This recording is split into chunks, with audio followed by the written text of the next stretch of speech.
Vocês acabaram de assistir aí como se calcula o ano, descobre o que século é. Aí eu coloquei ali para vocês alguns anos, né? Vou tentar lembrar de um aqui, por exemplo, 1900. 1900, que século é? Terminou em 00, você pega o primeiro número, que é o 19 do 1900, e soma com o zero, vai dar 19. 19 com 0 mais 0, 19. A mesma coisa acontece, coisa parecida vai acontecer quando eu tenho ali o ano 1900. E 1901 continua sendo século XIX? Não, meu querido. 1901 já é século XX, porque eu tenho um númerozinho ali. Se for 1902, século XX. 1903, século XX. Por quê? Sempre que eu tiver um algarismo ali sem ser o zero, eu sempre vou somar mais um. Tá, por que eu preciso saber calcular o ano para saber o século? Às vezes vocês vão se deparar com algumas questões na história, questões que vocês vão ter que responder, ou marcar X, ou marcar verdadeiro, ou marcar falso, ou responder dissertativamente, discursivamente, vocês vão ter que responder. Por exemplo, daqui para frente, né, vocês que estão no 6º ano, vocês estão aprendendo ali, vocês começaram lá na pré-história e foram até a Idade Antiga. Então, tudo que vocês viram até agora praticamente foi AC, antes de Cristo. O que vocês começam a ver DC, depois de Cristo, é mais ou menos ali no Império Romano, quando no ano 1, a gente vai falar ano 1, por quê? Porque o Ocidente, o mundo ocidental, ele calcula o primeiro ano do primeiro século, né? Com o ano 1, a partir de que fato histórico? Nascimento de Cristo. Professora, como que eu sei que o nascimento de Cristo é um fato histórico? Gente, tá aí. O Ocidente é cristão. Então, pela lógica do cristianismo, pela historiografia, pela forma como a história foi e vem sendo escrita, o cristianismo é quem sempre vai ditar ali algumas regrinhas básicas. E dentro do nosso calendário, dentro dos nossos cálculos, e na questão dos romanos. Então, como Jesus Cristo nasce ali, né, na periodização, quando eu falo periodização no período, no tempo histórico dos romanos também, então nós vamos usar os algarismos romanos. Afinal de contas, o Ocidente, ele é todo romanizado, ele é greco-romano.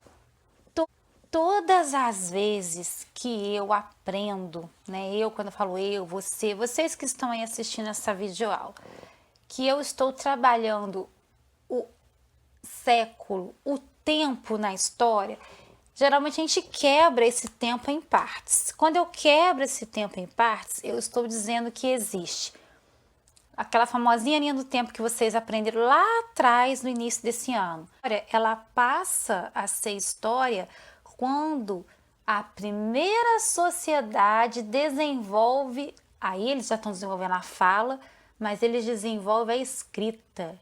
Nós aprendemos lá atrás, no começo do ano, a escrita cuneiforme, desenvolvida pelos sumérios. Quem que inventou a escrita? Os sumérios. E aí os sumérios, eles vão desenvolver uma escrita chamada escrita cuneiforme. Ela era feita na argila, com um objeto que tinha a forma de uma cunha, né? E ali eles iam fazendo símbolos, e aqueles símbolos significavam alguma coisa dentro daquela sociedade. Então percebam bem, a pré-história, ela vai ter um período que ela vai acabar quando a escrita é inserida dentro da história. E aí, a partir da escrita, eu já tenho a história. Então, aquela famosinha linha do tempo que vocês conhecem ali. Observe uma coisa aqui comigo. Vamos lá. Eu tenho aqui a famosa linha do tempo que eu acabei de falar ali para vocês, né? Dentro dessa linha do tempo, eu tenho algumas quebras, né? Algumas divisões. Quando eu falo quebra, a gente já falando de divisões, né? Dentro dessas divisões aqui de tempo, eu tenho as subdivisões em idade. Isso se chama periodização da história. Períodos, pré-história, idade antiga, idade média, idade moderna e idade contemporânea. Só que se vocês prestarem atenção, a linha do tempo, ela é o quê? Contínua, ó. Ela não para, ela não regressa, ela não vai para trás, ó. Ela não é isso aqui. Muito pelo contrário, a história está acontecendo, o tempo está acontecendo, o tempo continua andando, o tempo na história, tanto que nós estamos aqui hoje para contar, falar sobre isso, né? E vocês para estudar. Então, ó, a linha do tempo ela vai indo, ela vai indo, ela vai indo, ela vai indo até o mundo acabar, digamos assim, né? Até a humanidade desaparecer da face da Terra. Então, essa linha do tempo aqui é uma base para a gente ter. Eu montei para vocês, tá? Mais ou menos dentro do que vocês estudaram, do que vocês vão estudar. Então, vamos lá. Mais ou menos 2 milhões, sei lá, 2.500, né? Mais ou menos esse tempo aqui antes de Cristo. Eu estou falando de uma pré-história. Que pré-história é essa? Eu estou falando dos primeiros hominídeos. Estou falando lá quando surgem os homens das cavernas, aí eles passam pelo Paleolítico, Neolítico, né? Então tem muito tempo acontecendo aqui, muita coisa acontecendo aqui. Entre esse tempo aqui também que surgem os primeiros hominídeos, nós vamos marcar o fim da pré-história e o início ali, digamos, né, da transição da pré-história para a Idade Antiga, com a chegada da escrita através dos fenícios. Os fenícios, eles estão, fenícios não, os sumérios, eles estão aqui, ó, na pré-história, eles surgem aqui. Quando eles desenvolvem a escrita, aí a história começa a ser contada. Não é mais pré-história, daqui para frente eu tenho história. Vocês estão entendendo? Então, tudo que vem antes da escrita é chamado de pré. O que vem depois já é história. E aí, nesse período aqui da escrita, vão surgir vários povos. E aí eu tenho a transição para a Idade Antiga. Desses povos, deixa eu dar um zoom aqui para vocês verem o que eu tenho.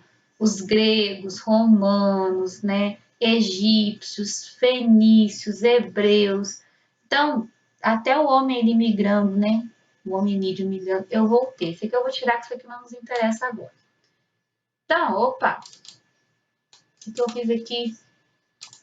Quase que eu baguncei minha linha do tempo, que deu um trabalhão para fazer. Então, a pré-história e a Idade Antiga, ela tem essa transição, um marco é a escrita, que escrita cuneiforme em forma de cunha.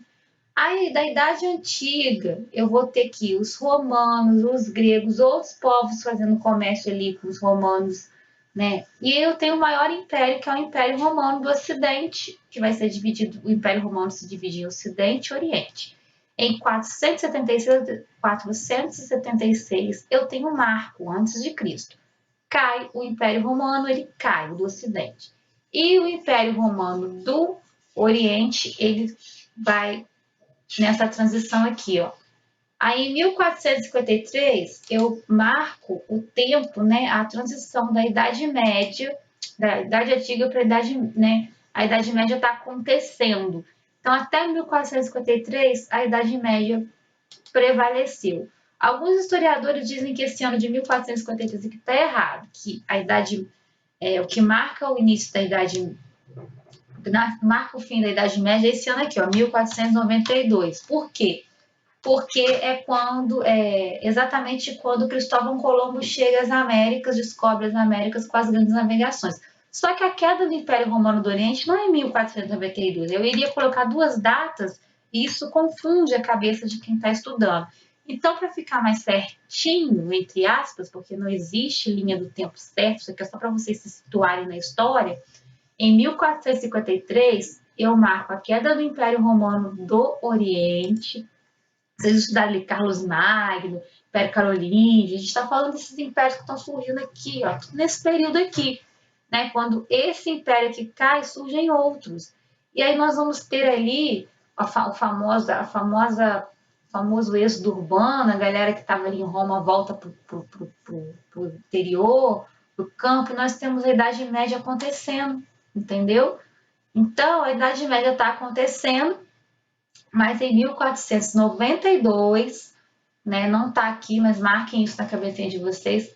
A maioria dos historiadores vão dizer que começa a Idade Moderna e ela vai até 1789 com a Revolução Francesa, que vocês vão estudar ainda, e da Idade Moderna para cá vocês não estudaram ainda, vocês estudaram tudo para cá, da Idade Média para trás.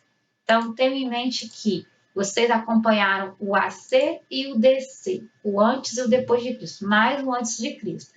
Tudo que vai vir daqui para frente do 7º ano em diante é Idade Moderna, Idade Contemporânea até os dias de hoje. Segundo alguns historiadores, estamos na Idade Contemporânea ainda. E o que marca o século XXI aqui? O atentado do 11 de setembro às Torres Gêmeas. Eu estou falando de século, não de linha do tempo, né? Falando de tempo, né? Não só da linha. Então, se eu for colocar aqui os séculos também, eu confundi a cabecinha de vocês. Então, tenham em mente aqui que essa linha do tempo é mais para que vocês possam se situar. Espero que vocês tenham entendido aí o conceito de linha do tempo, ok?